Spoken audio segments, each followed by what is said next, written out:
And back to Inside the Beltway. House Speaker Kevin McCarthy and congressional leaders are going to be meeting with President Biden to discuss the debt ceiling at 4 p.m. Eastern today. That's right after the market closes.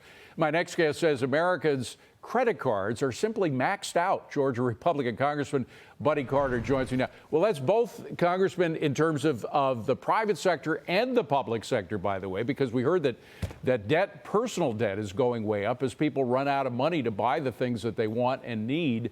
But in terms of the government's credit card, the deficit is now, just in the first 7 months of the year, at $928 billion. That's a 236% increase from where we were at this stage in 2022. This can't go on. No, it can't go on. It's not sustainable. You know, the number one responsibility of the federal government is to protect our homeland, and we can only do that with a strong defense. We keep on the same track that we're on right now. Fiscal year 24, the interest alone on our debt, we will be spending more on it than we will be on defense. This is not sustainable. And just to raise the debt ceiling, look, it's not a question of whether we're going to raise the debt ceiling. We are going to do that. But it's a question of whether we're going to raise the debt ceiling responsibly. And that's why the Republicans, that's why we have passed the Limit, Save, and Grow plan. It will raise the debt ceiling, and it'll do it in a responsible way. The Democrats have no plan whatsoever. They just think you just raise the debt ceiling and continue and maxing out on debt. Well, Congressman, if I could just jump in for a second. You say the Democrats writ large. It's kind of like President Biden saying MAGA Republicans. Are there any Democrats, because we certainly heard from Joe Manchin, for one, who believe that there are merits to certain parts of the McCarthy plan? Do you know any in the House?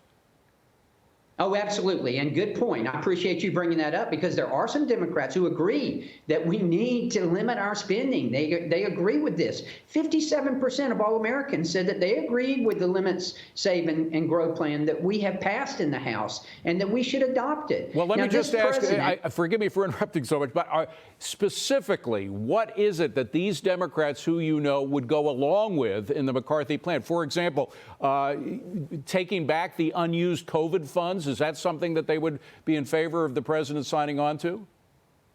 Well, the specifics of what they would be in favor of, I'm not certain of. But I do know this. They have indicated that the president should negotiate. They have said he should negotiate. Debbie Dingell from Michigan is one of the House members who has said that. And we had another Democratic House member who said that as well. And we've had two senators who say that. They agree that they should negotiate. After all, Senator Biden negotiated on the debt ceiling. Vice President Biden negotiated. Right. Why isn't President Biden negotiating? Congressman, I want to shift gears to the border because it's exploding.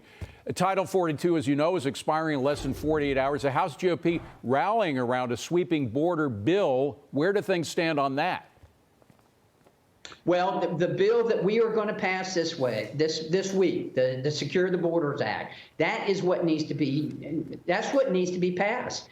Again, just like with the debt ceiling, this administration has no plan.